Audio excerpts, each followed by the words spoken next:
signs out. Oh, that's right. The time is 6:33.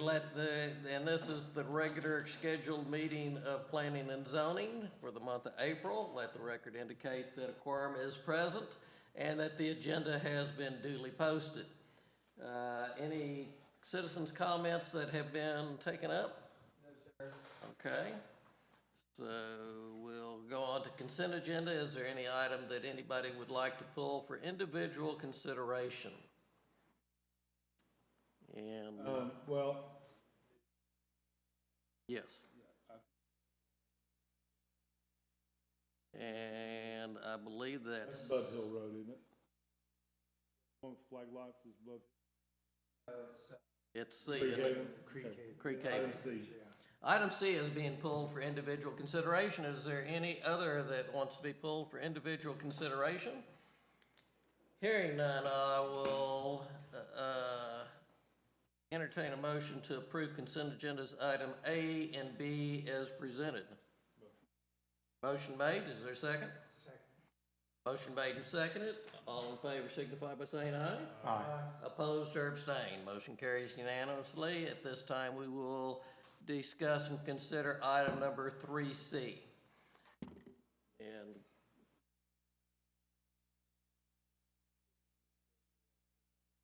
Okay, I'll try to be brief, although it's challenging to be brief on a plat like this. It's been placed on your consent agenda. This particular property it's 11 acres. It is located east of Eagle Point Road. And essentially, as you can see here, the 11 acres is proposed to be subdivided into 4 lots. There's an individual property owner who's proposing to subdivide it for his family. This property is in the ETJ of the city of Van Alstyne. And essentially, the plat is configured in a way that meets the city's subdivision regulations. However, recently, as recent as today, the county has brought up some concerns about there's FEMA floodplain zone A on the property. And so this plat is currently being reviewed by city engineers. There are some regulations in the city's, in the subdivision ordinance and in the engineering standards that don't obligate a flood study for properties over 25 acres. However, there's some conflicting other regulations. I think Joe may be here to speak to with McManus. No, not unless you want to. Too many Joes, by the way, too. I don't want to confuse you with the Joe behind you, but in any case, is that the representative of the developer? This is a county representative. Okay, okay. I didn't mean to single him out, but the point is, he's brought to attention that there may be some conflicting floodplain regulations with the city's codes versus the county's versus FEMA. And so our engineers are still very much reviewing this plat, but on face value, it does meet the city's regulations. And so I don't believe the owners are in attendance. Are the owners in attendance? Let me ask that question. I did not identify them. I thought they may be here, but I don't believe so. Okay. And I would like the record to reflect is when we take a vote on this that the owner was not in attendance. With that said, this state law does allow for postponement of consideration by no more than 30 days if the property owner consents. Being that they're not here, we don't have that opportunity. So it would be either a denial based on a certain and specific criteria or approval subject conditions. I would recommend that the plat be approved subject to the condition noted in the staff report, which is subject to the Grayson County approval, but also in addition, I would expressly add the condition of approval that it's subject to the city's engineering's review of the plat and any applicable flood studies. I would, we need to address the access and egress on the flag lots. We don't want That is why it doesn't meet the count. I want to make sure that that's addressed. Well, and to be clear, and I know what we may discuss this at the tail end of the meeting with staff and commission comments, but we currently have an interlocal agreement with the county that prescribes the city's subdivision regulations. So as an example, the county requires 60-foot front frontage along roadways. I mean, generally speaking, it's a little more complicated than that. The city does not have that regulation, so this area where the flag lots are 25 feet adjacent to the road, that meets the city's subdivision standards. And now, we have talked to the owner and informed them that there's a limitation on the number of driveways you can get. So they were agreeable to having an access easement that encompassed those 3 flagpole, 25-foot widths, so to speak, so that there would be a singular access point. We've spoken about water service and access. So while I understand there may not be an appetite or desire for flag lots, with the access easement, the limitation on driveways, and the road frontage, it technically meets the city's subdivision standards. But they're still subject to the county regulations, correct? Or incorrect, because they're in the ETJ? Incorrect. The interlocal agreement that the city has with not only Grayson County, but also in Collin County, exclusively prescribes the city's subdivision ordinance. So the county subdivision ordinance, which contains the 60 feet, is not legally applicable in the city's ETJ. And we're working on system to correct that, that we discuss later on in the meeting. But for this one right here, so if we cannot turn it down legally because it is meeting our regulations. If we do not take a vote on it, then it does not have to, we can't put the stipulation in it. If we just refuse to take a vote on it, we don't have the stipulation in it that subject to the city engineer and the county. I think we do. I also think we need to make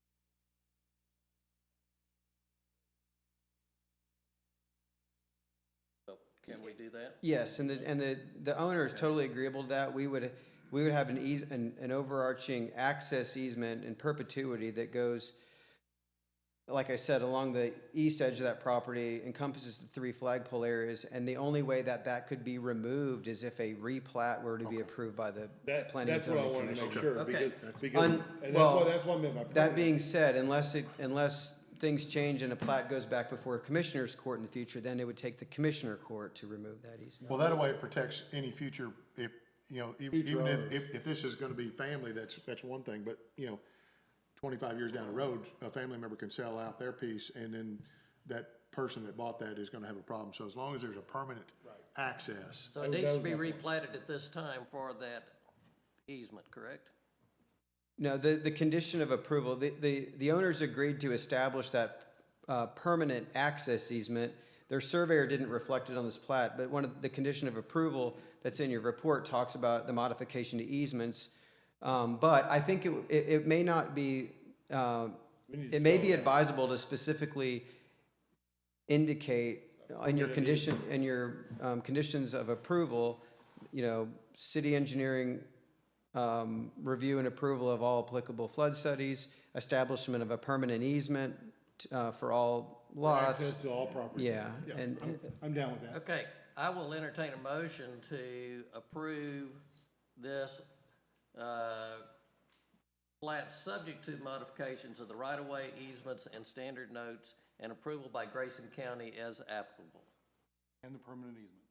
That has, I said easements. Is there is there a motion to that, to reflect? Sure one. Okay, is there a second? There's a motion and a second. Is there any further discussion on this? All in favor signify by saying aye. Aye. Opposed or abstained? Motion carries unanimously. Took a while, but we got there.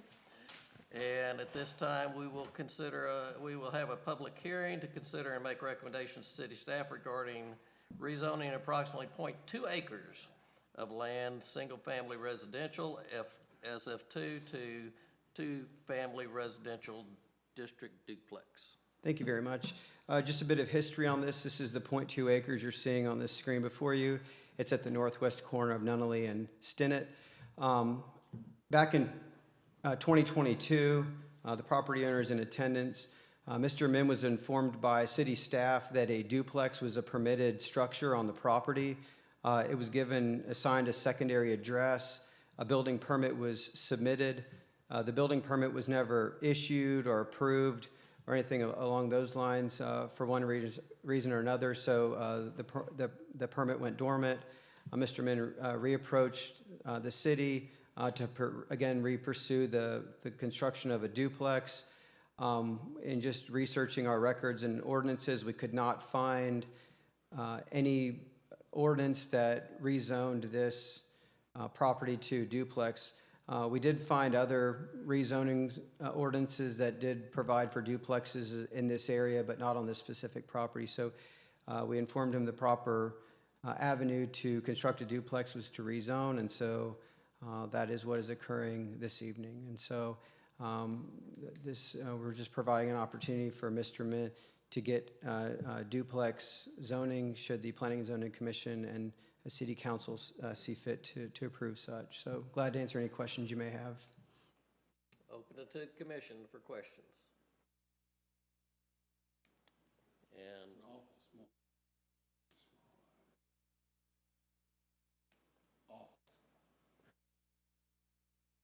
and so each duplex would be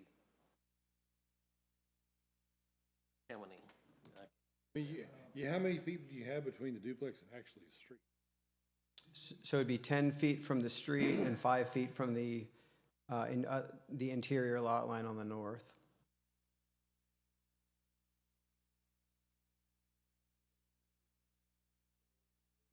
No, it's 10 feet from the property line, right? So It's still not It's much. all too common of a question, to be it honest. would meet our duplex standards in our codes, yes or no? Yes, it would be, and construction would be obligated to meet our standards as well. Straight zoning, I understand, I'm just confirming. confirming that it would get there, wide enough to do so. So, there is already some duplexes in the middle of Nunley. I wonder how wide those lots are.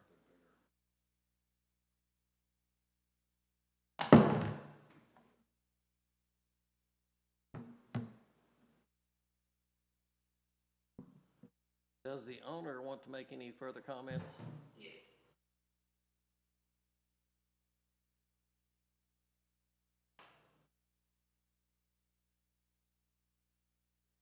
Joseph Mill, the owner of the property. And initially, I contacted the city to see if I could build a duplex on it. And they got back with me via email, and they said, yes, I could build a duplex on it.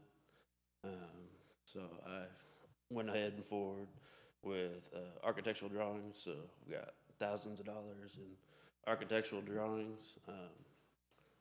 Y'all did approve the drawings, and I've got email from y'all for approving it and everything. When you're saying y'all, I assume you're talking about the city, not this commission, correct? City. Okay. Yeah. And yeah, there's a duplex directly to the north, directly to the south, kitty cornered. There's multiple duplexes, and then also kitty cornered the other way. There's multiple. Yep. Yeah, it's all. At the Texoma Housing Authority. Yeah. All righty. If we have any questions, we'll be happy get back with you in just a second. We're going to open this public hearing up. Is there anybody in the audience that would like to address this issue tonight? Last call for anybody in the audience that would like to address this issue. Hearing none, I'll open it up to commissioners. I don't have a problem with it. Based on where it's at and what's already existing there, I think it would fit in that neighborhood. I think if the city made some mistakes in the past, that having a citizen be out because of the mistakes of the city, I think this needs to pass, in my opinion. It was coming for us without the history of it. Yes. Because of the history of Okay. So, I will entertain a motion to approve as presented. I'll make a motion that we recommend to council approving this. Is there a second? I'll second. There's a motion and a second on the floor. All in favor signify by saying aye. Aye. Any opposed or abstain? Motion carries unanimously. At this time, we will move on to item 4B, which is to review and discuss the comp plan. Thank you very much, sir. You too. How are y'all doing? Doing all right. It's been a while since I've seen y'all. It's good to see everybody. So I think Alex sent the draft plan over for y'all for review. Really, this meeting right here is just to discuss any questions or comments y'all had, and make sure that we can incorporate those changes prior to the town hall. Do you want to go through this by section, or how do you want to? So, what we were thinking in terms of this evening is, even solicit input. There's no great way to do this. We've sent the plan out, to the commission.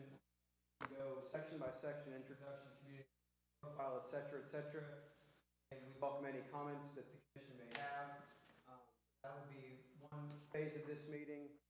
We are looking at scheduling town hall, number 3 on May 11th. Feedback we received before then, we will incorporate into the plan, and then phase 3 will be public hearing. For tonight, we could just go section by section and take any comments that the and to the extent we're not able to do that this evening, just based on format, we would welcome any comments you may have following this meeting. Okay. Go ahead. Okay. I've got two things that, over the whole which it's a wonderful document, but there are two things that I think are of significant importance that are not addressed in the comp plan that I think are relevant to the comp plan. One is how or if we serve the ETJ's public safety needs. Okay.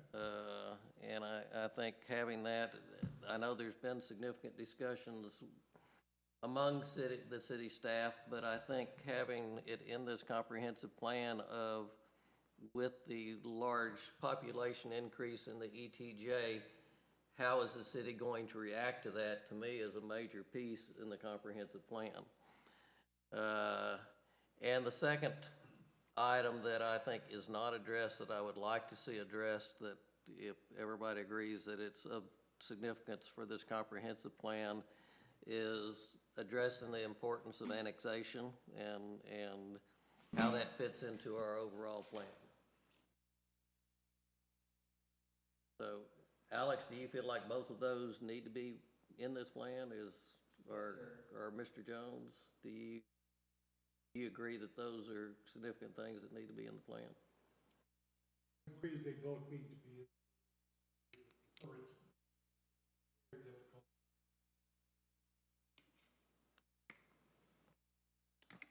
But I think I would like to see some goals as far as that we are focusing on that and coming to resolutions on that. The answers don't have to be in there. Well, I think that's gonna be hard to do. The comprehensive plan is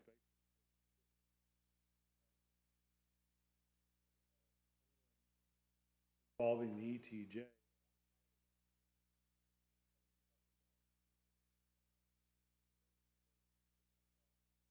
That is gonna be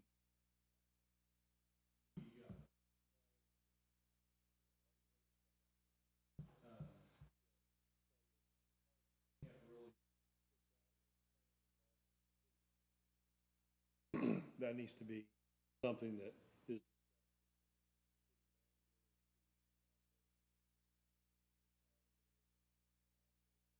But having a goal that those discussions take place is what I'm more interested in. those Yep, they do. I just think that those are two issues that are going to make a significant impact on the city. Both of those issues, so.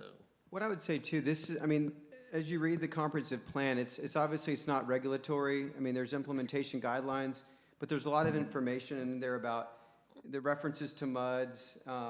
There's a whole section on public safety. So to the extent that there's language that is guiding and directive to staff, and there's consensus with the commission, with the council, with the public, to suggest that we should be pursuing annexation, given, you know, what's happening at the state legislative level, or to the extent that we should, you know, consider special financing districts, or there's other components of pursuit of annexation that can direct staff. Having that language added into the document only gives us that as a tool or, you know, guidance to pursue that and have those discussions. So I don't know how, you know, to the extent that the commission wants to, you know, have consensus and direct, you know, Dalton and I to incorporate some language into various sections along both of those lines, I mean, that's precisely what we're here tonight for. I would agree with that, Alex, and I think this is a forward-looking document. So how many times have we looked back in the old comprehensive plan and we were kind of wondering, what did the authors of the time, what were they thinking? We had to try to use divine thinking to wonder what was the spirit of the day as they were thinking about this. So it really is a forward-thinking document. It also should express what our goals are in the future, things that doesn't mean that we can control them, right? Comprehensive as we can make the document forward-thinking, I think.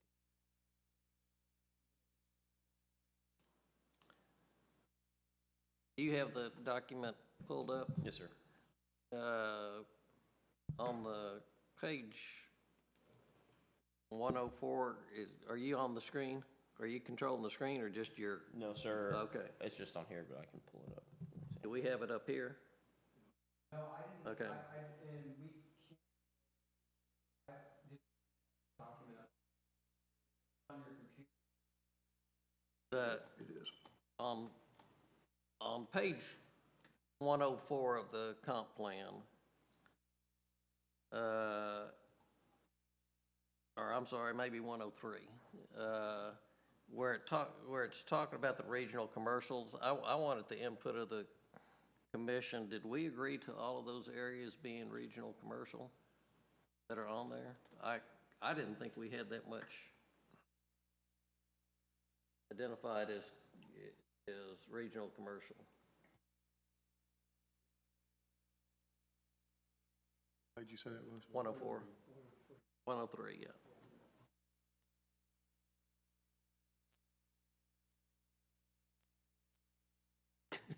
Hearing everybody go.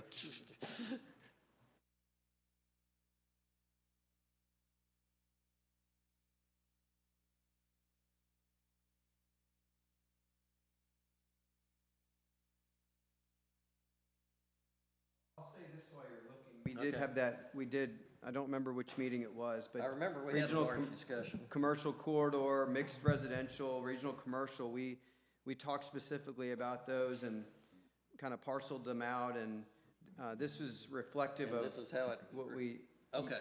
I think it is. I remembered having a major discussion, Yep.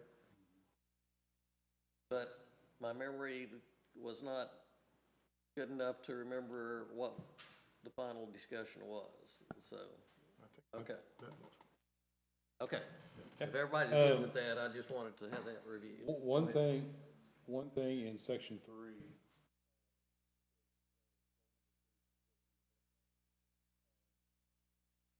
A couple of years ago, Lane, you may remember. We had Six Stone area.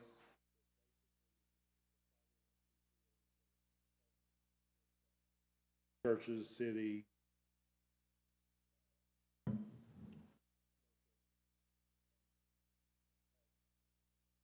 Funds funds and the city designated, it's a process, and basically it's a separate organization that helps to revitalize and repair.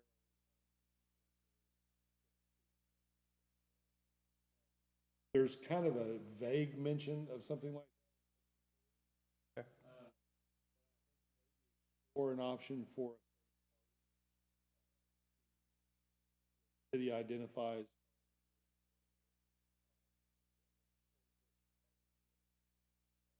or explore an opportunity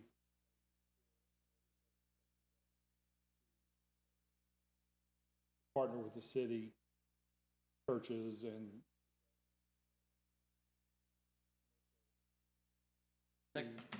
Texoma Council of Governments is, yeah, but that's, they have funds for. well, but I mean, So- you have the, what I'm saying is collect funds, churches, Texas Council, everything. Basically, that organization does. That makes sense? The You- Texoma Council of Governments would be an entity that the city could refer people to insulate their house, to paint their house, to add air conditioning to their house and things like that. Okay, I'm trying.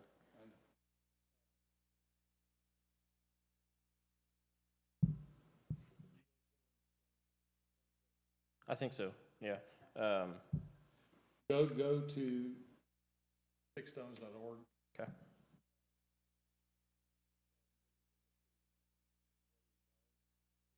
A lot more than just. Okay. Got it.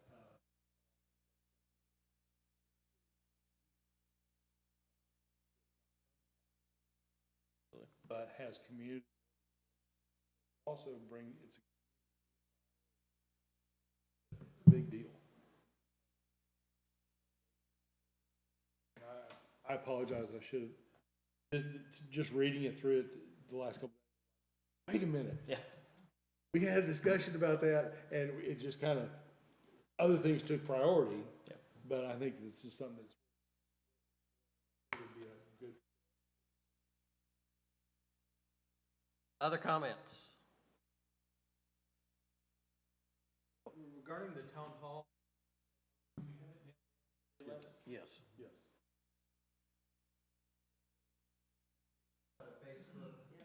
What time is that?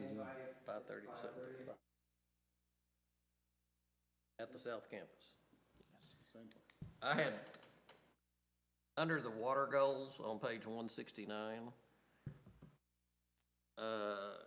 having a goal about water pressure and fire response and things like that, and how we monitor the water pressure to make sure that there's adequate and inspecting the fire hydrants and things like that. And I know some of that has been accomplished. Yeah. But it gives justification, and if there's grant money out there to help with it, having it in the comp plan would help with that. Lane, are we too far down the road to have that as part of the plan, or should it, that should be an ongoing thing, shouldn't it? That Those are ongoing infrastructure.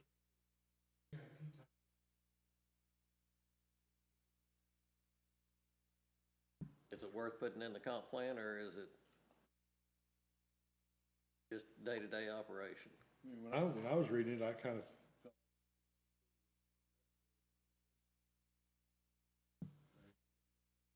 Infrastructure has been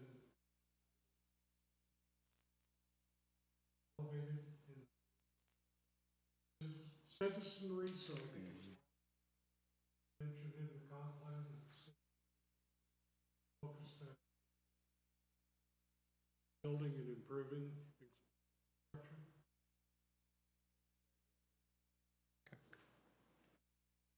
Just You're talking about a separate goal for just monitoring our fire hydrants and water pressure and stuff. Anything else for feedback? Which I've got a bunch of typos and stuff like that I handed you a copy Yeah. of that we won't go into. And there are a few more edits that Alex provided us that we'll have ahead of that town hall, and we'll make sure we send that out to y'all to review ahead of the town hall. And I'll incorporate anything from tonight as well. Make sure that's incorporated. As far as Town Hall 3, just because of the format last time, we did 2 presentations last time. Really, the first one was the heavily attended one, so I think we're gonna plan for 1 presentation right in the middle of that 5:30 to 7:30 timeframe, with kind of an open house on both sides. And that's, we had a really good publicize and go out today, but I want to make sure as we get closer that it's emphasized in that when the meeting itself is going to be in the format kind of, Absolutely, of that meeting. we can do that. I don't see Mike, so, oh, Mike is there, okay. Okay, thank you. All right, does that make sense, Mike? Yes. Okay. Anything else for the good of the cause? Open it up to staff comments. Thank you. We're done, right? I think so. I Okay. mean, that's the public hearing, that's just the schedule for P and Z. So after town hall, we'll make any additional,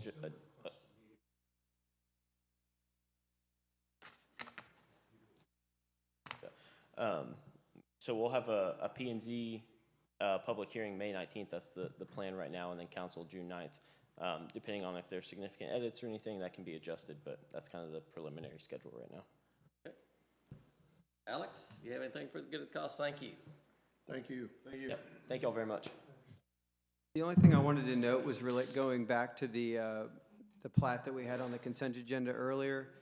We have had an opportunity to visit with the county commissioner, county staff, the county attorney, as well as city staff to talk about an amendment to that interlocal agreement that prescribes the city's subdivision ordinance to the city in the ETJ. And so we're currently, I believe it's in the attorney's hands to draft an agreement, an amended interlocal agreement that would kind of hand much of that responsibility for plat review and approval and engineering standards back to the county.